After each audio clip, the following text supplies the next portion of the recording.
నమస్తే, welcome to studio local news. ఇంటింటికి ప్రచారం. పాతపట్నం నియోజకవర్గ వైఎస్ఆర్సీపీ పాతపట్నం మండలంలో పాతపట్నం గ్రామంలోని లమణి దుర్గా కాలనీలో పలు విధుల్లో వైస్ ఎంపీపీ అయినటువంటి సవేరిగాన ప్రదీప్ ఎన్నికల ప్రచారం నిర్వహించారు.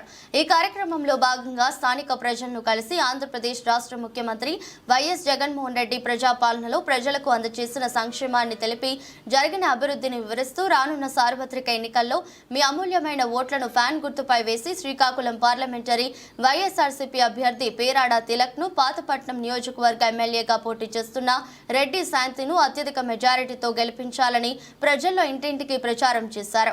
ప్రజలు ఇచ్చే ఆప్యాయత అనురాగాలతో పలకరిస్తున్నారని, మరలా ఫ్యాన్ గుర్తుకు ఓటు వేసి వైఎస్ఆర్సీపీని గెలిపిస్తామని హామీ ఇస్తున్నారని, దీనికి కారణం జగనన్న సంక్షేమ పథకాలేనని సవేరిగాన ప్రదీప్ అన్నారు. ఈ కార్యక్రమంలో వైఎస్ఆర్సీపీ వైస్ ఎంపీపీ సవేరిగాన ప్రదీప్, నాయకులు, కార్యకర్తలు, అభిమానులు పాల్గొన్నారు.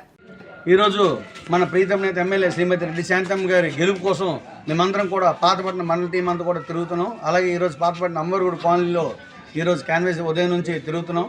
అలాగే మన జగనన్న గారు చేసే పథకాలన్నీ కూడా ప్రజల్లోకి తీసుకెళ్ళి మళ్ళీ జగనన్నే మనకు రావాలి, జగనన్నే కావాలనే నినాదంతో అందరికి కూడా ఫ్యాన్ గుర్తుకి 2 ఓట్లు వేసి గెలిపించాలని మనస్ఫూర్తిగా కోరుకుంటున్నాం. అలాగే మన ఎమ్మెల్యే గారికి శ్రీమతి రెడ్డి శాంతమ్మ గారికి 1 ఓటు, అలాగే మన పేరాడ తిలక్ ఎంపీ అభ్యర్థి ఆయనకు కూడా 1 ఓటు వేసి మనం మళ్ళీ గెలిపించుకొని, అలాగే జగనన్న వస్తే ప్రతి ఒక్క పేదవాడికి విద్య కానీ, వైద్యం కానీ, రైతు భరోసా కానీ ఇవన్నీ కూడా మన జగనన్న వల్లే సాధ్యం.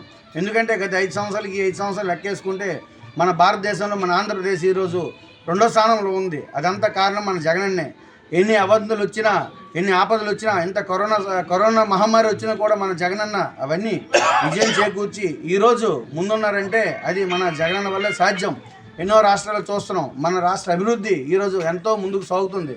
కాబట్టి 2024 కూడా మన జగనన్ని సీఎం చేసుకొని, మన ఎమ్మెల్యే శ్రీమతి రెడ్డి శాంతమ్మను ఎమ్మెల్యేగా చేసుకొని, మన ఎంపీ అభ్యర్థి తిలక్ను మనం గెలిపించుకొని మళ్ళీ మన రాష్ట్ర అభివృద్ధికి మనందరం తోడ్పడతామని మనస్ఫూర్తిగా కోరుకుంటూ ధన్యవాదాలు.